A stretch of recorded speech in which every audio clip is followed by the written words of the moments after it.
This video is done with YouTube Capture on my phone, so we'll see how that works out.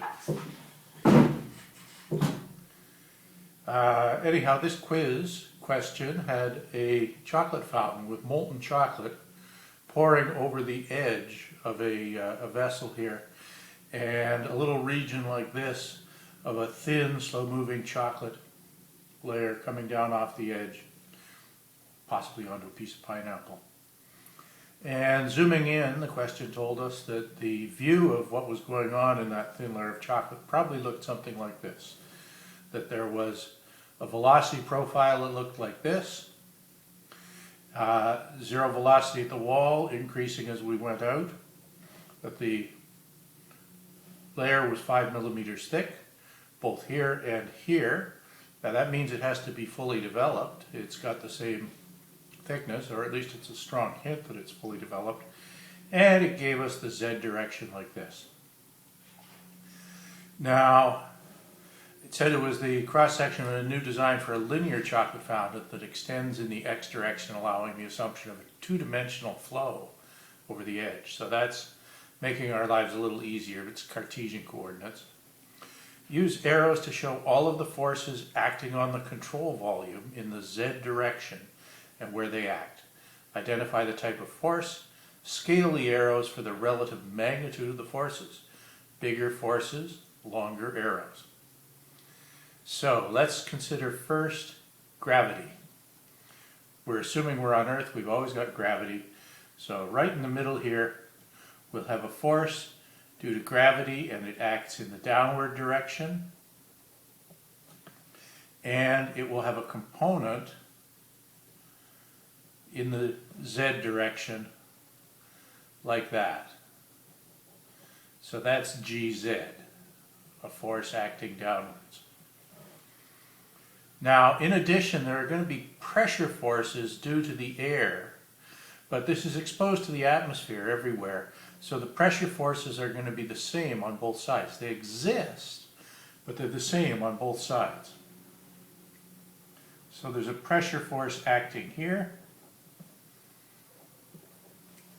and another pressure force, the same size, acting up here. And we don't know if those pressure forces are bigger or smaller than the gravity forces.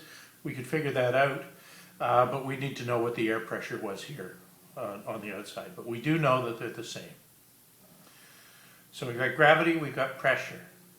Surface tension forces.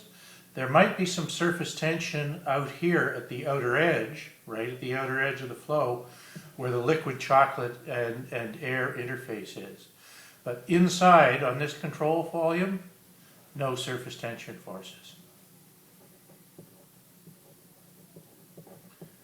So there's no free surface, so no surface forces.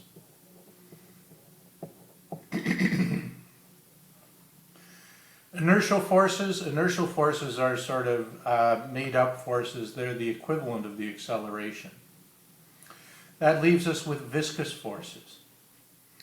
Now, viscous forces, shear stresses, depend on viscosity and velocity gradient. In this case, we're interested in the Z velocity, so W, and how it's changing with Y.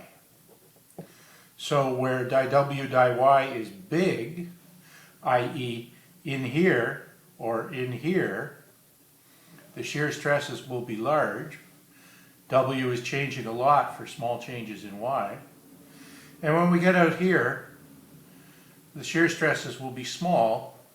W is changing very little for changes in Y. So what we'll see is that W shear stresses are going to be larger on the inside than they are on the outside. And so if the shear stress was that big on that side, which direction would it act on this control volume? The slower fluid is closer to the wall. It's slowing down this little control volume. So it's pulling that way on the control volume. It's a shear stress. And the fluid out here, the fluid on this side is going faster. So on this side, we're looking at a shear stress in that direction. And how big is it relatively? Well, the GZ component has to balance with the difference in the shear stresses. So it has to be GZ smaller than the magnitude of that one. So that would make it about like this. Small shear on the outside, large shear on the inside. And that's what we were looking for. And then finally, the question asks, is the y component of velocity v equal to 0? i.e., is there any motion in this direction? Briefly explain why or why not. We made the assumption that the flow was fully developed. If we make a fully developed assumption, then we've got du dx plus div dy plus dw dz equal to 0 by continuity. If dw dz is equal to 0, that's our fully developed assumption. If it's two-dimensional, into the page in the x direction, 2d, then div dy is equal to 0. Div dy is equal, or that means that v is a constant, and v equals 0 at the wall.